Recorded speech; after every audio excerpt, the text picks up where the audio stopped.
Hello, everybody. Welcome back to my Daily Dose with Tim. Today is season 3, episode 39, and it is also part 9 of how to execute lease options the right way. And we're continuing with the advanced deal analysis based on the business decisions that you think you might be making. And for many of you, actually, I've already gotten some feedback from you that some of these things that you haven't even really thought about yet, because at the moment, it's really just theory. And so I'm really walking you through some of the thought processes and really real life situations that have happened, that will happen, pretty much almost guaranteed. And once again, you know how I am so allergic and sensitive to the G word there, usually as an investor these days. So I want to make sure that we are all on the same page here. So I'm going to bring back up the spreadsheet that I started using in the previous episode with everybody. So I've had the time to actually reset the numbers already so that it matches everything that we went through when we were initially doing the deal analysis on the flip chart. So once again, if you want to take a look at the quick summary box right up here, it's a lease option, it's a rent to own, and it's a 3-year deal, and the total profit is $77,750 over 3 years. And as a result, your average ROI per year is 29.5%. And the tenant buyer's total option consideration after 3 years' time is $65,008. And last but not least, which is one of the most crucial points when we want to satisfy income credit down payment, as previously discussed, is 10% at this point, even though it is literally double of typically what lenders would require. Now, depending on the tenant buyer's situation and after their initial qualification with you and your mortgage broker or whoever it is that's helping you to really do that pre-qualification to determine when and how much they're going to be able to afford taking over the mortgage and buying you out as the investor, that number could potentially change. So once again, if you're just kind of jumping in onto this episode and you haven't had the opportunity to watch at least this entire topic from scratch yet, make sure you stop and pause here right now and you go back to season 3, episode 31 at the very least. Okay. So what I'm going to do also is that all these episodes, we're probably usually about 1 or 2 episodes behind schedule. However, all these episodes are actually put on YouTube as well. So I know sometimes it's a bit more challenging to scroll through all the posts within the group here. However, if you want to have a more streamlined viewing process, I've been told that my Daily Dose with Tim, to some people, it's kind of like they're more helpful and more productive version of Netflix. And so I really appreciate that. I really appreciate that comment, because I really, I believe that means that you are finding value, and instead of just kind of sitting on the couch and mindlessly going through something, you're actually learning something. So I really, really thank you for those comments.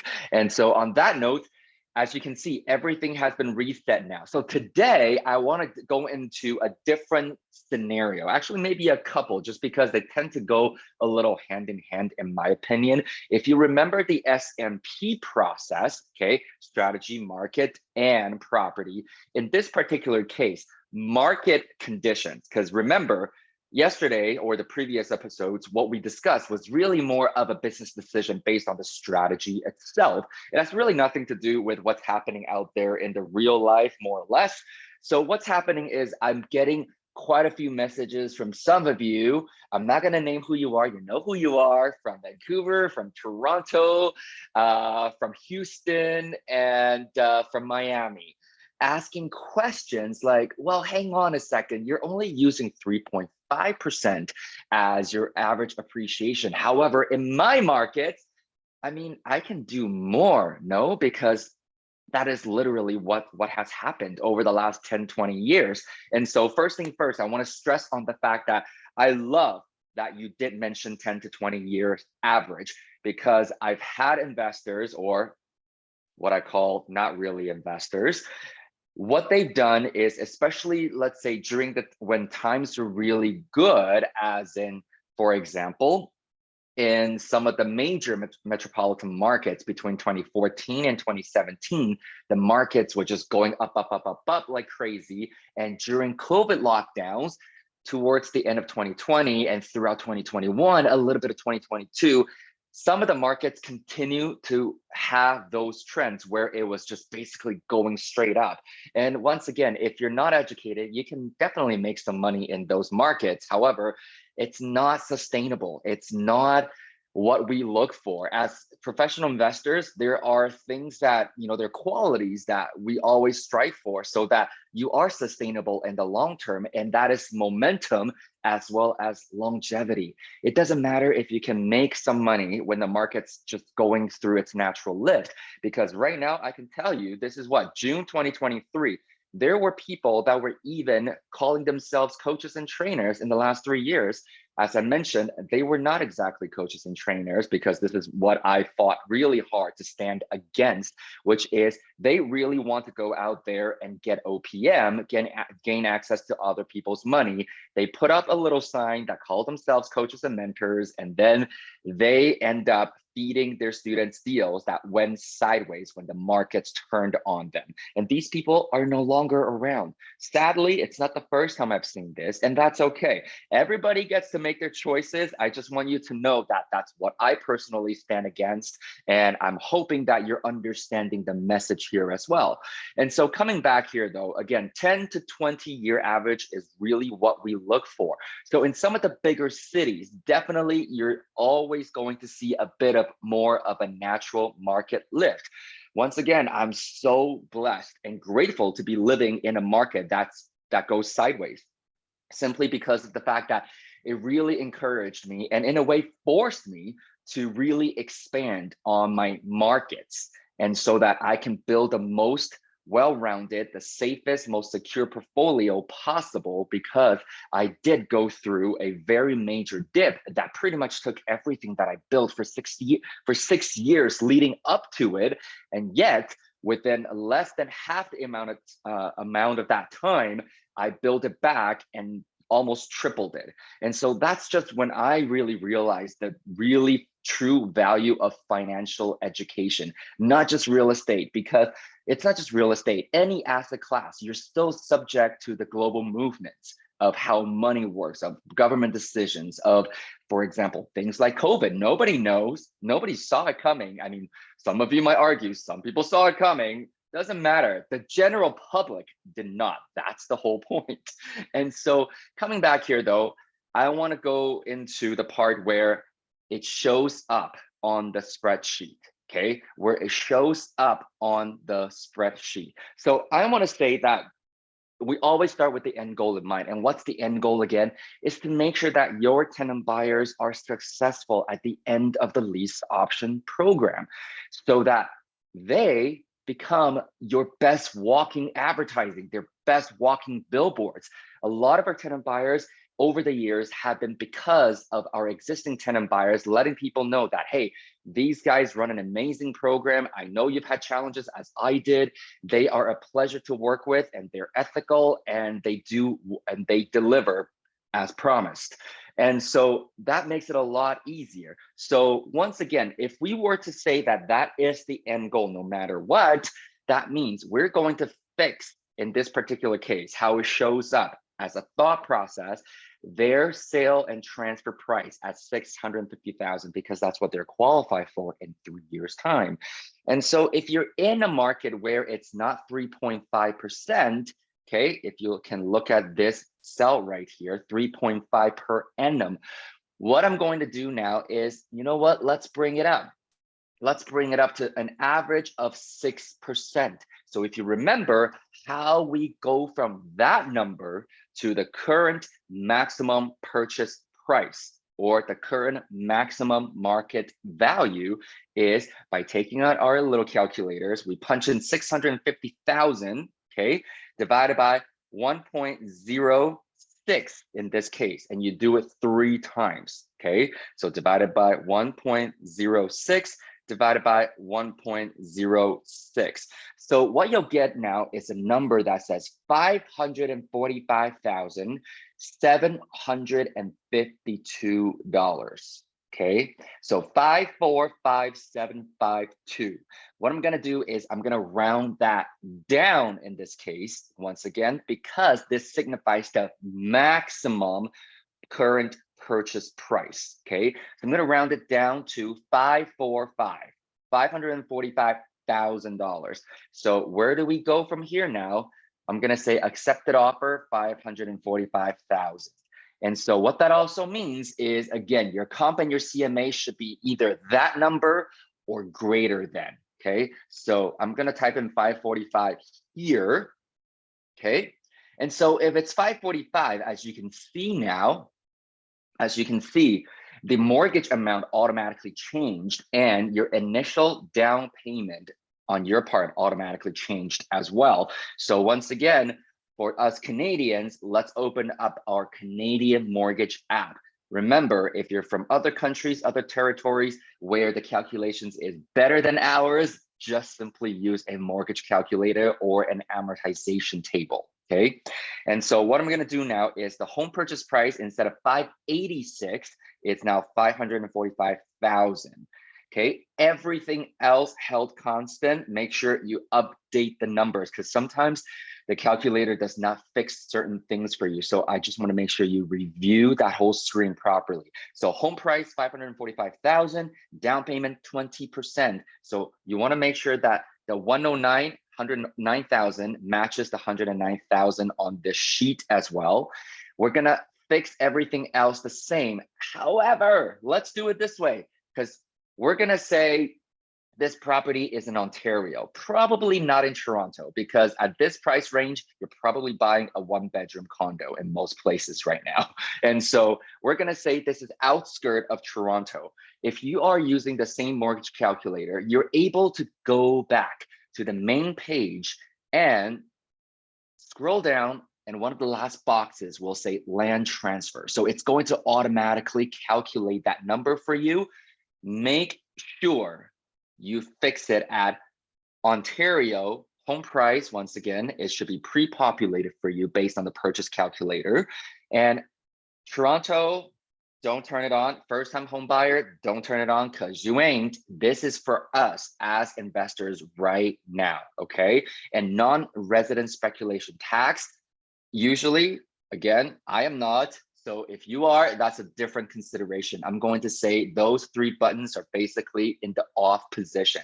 So what you will get now is a number that says 7375, 7,300. Oops, nope, I'm going to change that and actually populate it here, 7375. So hopefully you can see that reflected on the spreadsheet. Okay, and then nothing else changes. I'm just going to make sure that the numbers here are correct. And so what that means now is your total initial investment is $87,025. So let's go back here now. Profit at sale. Okay, profit at sale. Now that you're a bit more familiarized with the spreadsheet, I'm going to jump around a little bit just so that you can exercise your brains a little bit more. I know before I jumped over to the cash flow portion, I'm just going to share with you, you already know that this is going to be cash flowing. Otherwise, we wouldn't be doing it, right? So let's just go with the flow here. 655,000 is the profit at is the sale number at transfer, excuse me, and that means their option to purchase price. So at this point, let's say that we fix the number the same because we have a new purchase price. 3 years from now, the balance is actually, based on the mortgage calculator, 417,483. Remember, because this is a loan we have to pay out, it's an expense, so I would overestimate this. So instead of 417,483, I will round it up again to the nearest 1,000. So 418 is the number that we will use here. Everything else should still be automatically populated for you. And what that also means is, because we're not changing their option to purchase price, the 10% is still fixed, which means the 903 number per month for monthly option consideration still stands. So what that means now is total profit at closing, when they get home ownership and get on title, you get to put a check of $77,967 in your pocket. Is that a good day or is that an amazing day? And so this is what I love about this strategy, okay? And so coming back down here, so some of you are going, well, oh my goodness, if you're going to buy a property like that, really depends on where it is. It could be, the rent could be anywhere from $3,000 all the way to maybe 4,500. So I'm going to do a quick average here and use $3,750. And again, remember that rent number, once it's actually put into the contract, you're fixing it for 3 years, which means you're not going to go back to them after year one and go, I'm going to raise your rent. Okay. Some of you might make different business decisions. And again, this also largely depends on fair market rent value and or the fair market rent appraisal that you will likely get when your mortgage broker or your lender is asking you to do a property appraisal. Okay, so they're going to get that done. However, just from a thought process perspective, and that's why sometimes when I give you the little side points, those are probably the more important points, because these are the real life scenarios that you have to consider. And so as a result, we're also going to say lease payment now in total between rent and monthly option is $46.53. And at this point, because we did change our loan amount, that means our monthly payment is actually different. And so I see $2,485, rounding it up because an expense. So I'm gonna use $2,490 here. Okay, so, oh my goodness, take a look at this number now. It is now a monthly cash flow of $1,513. How many of these deals do you need to do so that your life can start changing?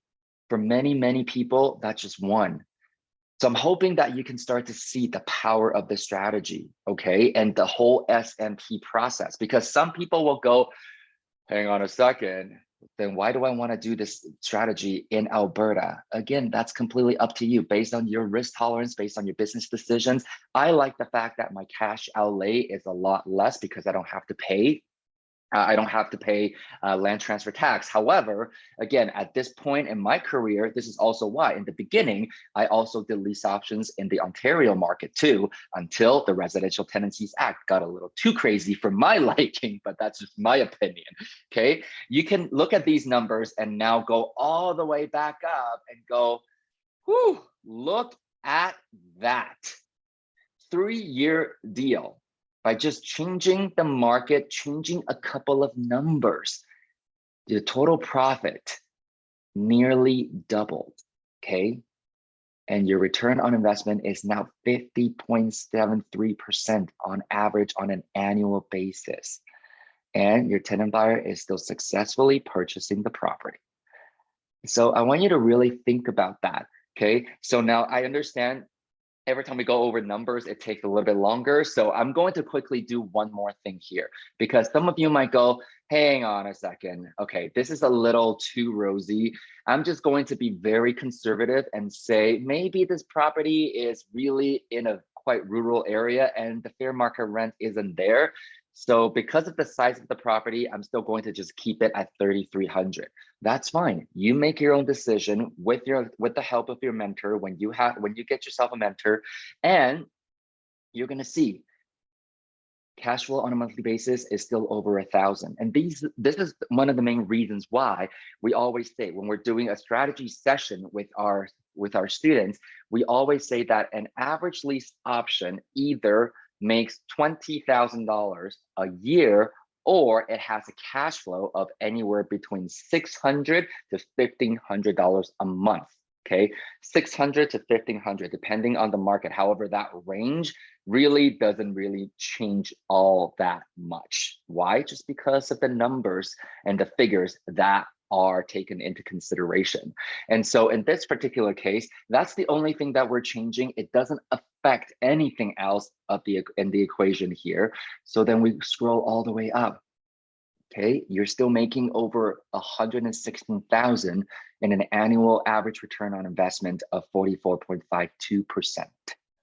So this is usually when I ask people, where else are you going to go and find an asset class and a vehicle where A, you have complete control over the usage and the performance of it, and a hard asset where you are able to determine value based on what you can do with it, okay? Or even worst case scenario, save the value of what you can do with it. This is about control and security, because again, we're talking about financial education, which means learning how money works and how you can regain or gain control over the performance of your own finances and your own money in the long term. Okay, so on that note, I hope that this kind of shed some light, especially with some of you who have been going, how do I apply this in my home market? I've got a few more things just because the questions keep on coming to share with you at the next episode. So I hope that once again, you found this episode really helpful. Make sure you share these episodes with the people that you think can benefit from them. I'm going to be sharing the YouTube link in the comment section below after this, so that you don't have to scroll through the entire group. However, remember, in the Talented Investors group, I will be coming to you live with my Daily Dose with Tim, and thanks for sticking with me again, at noon Eastern time, 10 Mountain time, and 9 a.m. Pacific time every day during the week. And so on that note, have a great rest of the day. I'm getting a heat warning here in Edmonton, so it's going to be gorgeous again. So have a productive day. Live well, everybody.